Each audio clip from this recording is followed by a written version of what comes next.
అదే RTV app వార్తల్ని క్షణాల్లో చదివే అవకాశం ఉంటుంది. ఒక న్యూస్ పేపర్, ఒక టెలివిజన్ ఛానల్ మీ చేతుల్లో ఎప్పుడూ ఉంటాయి. గాజువాక వైసీపీ ఇన్ఛార్జి వరకుటి రామచంద్ర యాదవ్ ప్రస్తుతం మనతో ఉన్నారు.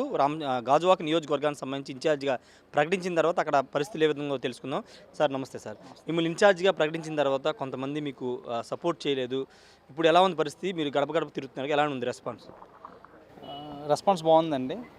మా నియోజకవర్గంలో ఉన్న వైఎస్ఆర్ కాంగ్రెస్ పార్టీ కార్యకర్తలు, నాయకులు అందరూ కూడా సహకారం బాగానే అందిస్తున్నారు. అందరూ కూడా ప్రజల్లోకి వెళ్ళడం జరుగుతుంది.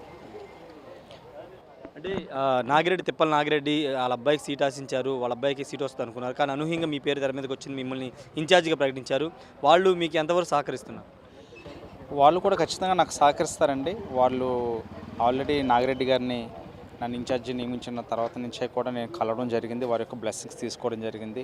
తర్వాత చేపట్టిన కార్యక్రమాలన్నీ కూడా మీ ఇద్దరం కలిసే చేస్తున్నాం. ఇటువంటి గాజువాకలో వర్గాలకి కానీ విభేదాలు కానీ తావు లేకుండా పనిచేస్తూ కమ్యూనికేట్ చేసుకుంటూ వెళ్తున్నాం. వారు ఖచ్చితంగా నాకు వారి యొక్క సంపూర్ణ సహకారాలు అందిస్తారండి. అంటే బయట ఒక ప్రచారం జరుగుతుంది, తిప్పల నాగిరెడ్డి సీట్ రాకపోవడంతో మీకు సహకరించట్లేదు, మీకు తప్పితే వేరే వాళ్ళకి ఎవరికి ఇచ్చినా తాను సపోర్ట్ చేస్తాను, పనిచేస్తాననే మాట వాళ్ళ వర్గీయుల వద్ద చెప్పినట్టు తెలుసు.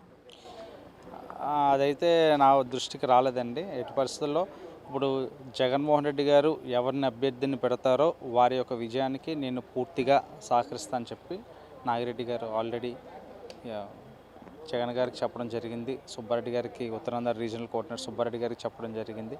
అలాగే వైఎస్ఆర్